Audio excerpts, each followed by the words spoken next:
Hey, we're in my apartment. That's why you see these like jubilee balls above me, and that's our fish trap that Kevin insisted that we get and make like, I don't know, we're trapping good luck and good things.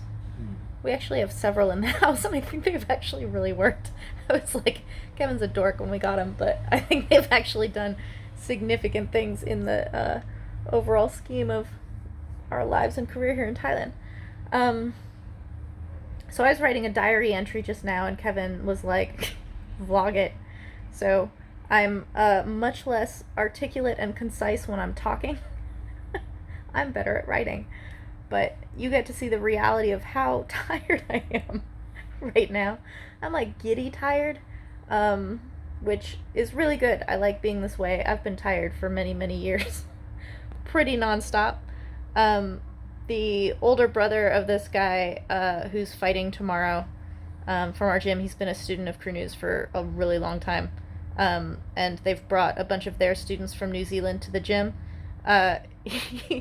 He was watching me in training today and kept asking me if I was tired, which I must have looked tired, but at the same time my answer is I'm always tired, and he thought that was really funny. So it was the like Hulk smash secret that you're always angry. My secret is that I'm always tired, so it's nothing to make mention of. Um, this afternoon's training was really hard for me. Like, today was a very, very full day, and I trained with Yodkun Pon in the middle of the day. And we were working on some specific things. I was working on the gallop, which is his footwork, and then a really long jab. So it's just two things that are fairly simple because it's just two things. And when I was working with Yodkun Pon, they were coming out really well, partially because we work really well together. He and I, like, just mesh really well, but partially because he was working with me on it. So when you're focusing on these things and it's something that someone's trying to teach you or shape or whatever, usually you get some really good success in it in that time. So I was feeling pretty confident on those two things. And then in afternoon training, if I look at each factor individually, I got really good work in every single element of what I was doing this afternoon. But I felt like I was reaching to like some deep reserves to get through even basic stuff in afternoon training. And I got a little bit upset when I went into sparring with Nan, who's a really good sparring partner for me.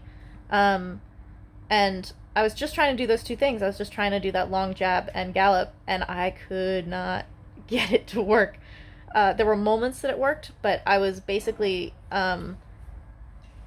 catching my inability to do it and getting super frustrated about that and holding on to the frustration instead of noticing the few times that it was working really well. And so I actually came out of sparring feeling really bad, and sorry for myself and kind of pouting. And ultimately, I pulled myself out of it in a way that's really good. Like, I'm proud of being able to move beyond that. But I kind of got into this pit of, like, not being able to do this. And so after I've done my pad work and I've done my bag work and I've done my shadowing and sparring with Nan, I went into the ring and was working with Make, who's been my clinching partner for almost a year now. He's like almost 60 kilos. I'm 46 kilos. He's not massive, but he's much heavier than me. So in the sense of mass, he is massive. And he's very hard to move. I was clinching with him for probably like 15 minutes. And I think Crew News saw that I was mentally struggling. Like, he saw that I was kind of like pouting or, I don't know, down on myself or something. And so he was like, all right, we're going to make it a 2-on-1. And so he just added Nan to my clinching. So it's me, man in the middle, and anytime someone gets turned or thrown, a new person, a fresh person comes in. I haven't done this in a while, actually. It's pretty normal training at my gym, and it's pretty normal training for me. But because my sparring partners are young often, they tend to actually outgrow me. And so I don't always have a lot of clinching partners at the gym. So to have 2-on-1, you have to have two clinching partners. And Champ is fighting tonight at Rajadamnern. So it's been a while for me to be able to be man in the middle like this.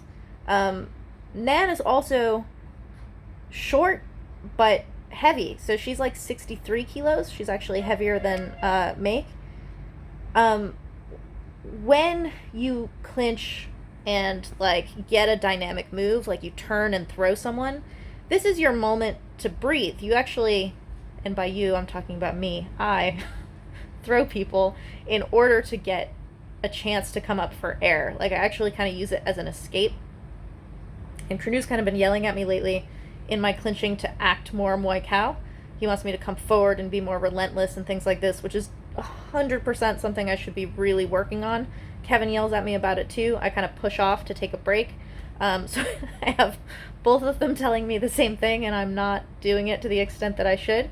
So by making me man in the middle, I basically get no break. If you throw someone to take a breath of air, you get a fresher person instead of that person. Kevin's laughing. So you don't actually get a break. You get stepped on harder. You're like, I'm going to come up for air, and they're like, surprise, you're breathing gas. So that was rough, and it's been a while. Like, I clinch with people bigger than me all the time. I just, Make is 60 kilos. Nan I don't clinch with very often, but she's 63. So I had a 60 kilo person and a 63 kilo person. Again, review. Sylvie's 46 kilos. I have not felt the struggle of someone being so much bigger in a long time. And it's because there were two of them. And it was because every time I was trying to take a break, every time I was trying to throw or off balance or like land a dynamic move in order to get air, I just got a fresher person charging at me. So thank you, Krenu, for fucking adding this insane, endless man-in-the-middle thing at the end of an already very difficult training session. It puts things in perspective when you think it's hard, and then they're like, oh, no. This could make it harder. And then at the end of everything, Kevin's been yelling at me to spar with Bai. Bai is awesome. She's like 13 years old. She's been fighting since she was a little girl, and she is the daughter of one of our trainers. So she's kind of like forced into being part of the gym all the time, whereas someone her age might kind of be cycling in and out all the time, but she lives there. So I see Bai as like a little sister, but a little sister in the sense of like my family, which is being very like satellite distant to her and liking her from afar. And Kevin's trying to get me to like work with her more and kind of embrace her and have more of a relationship with her. And the other day we kind of like play sparred for 20 seconds or something while she was very bored hitting the bag. And she totally lit up. Like she got really excited even just those 10 seconds.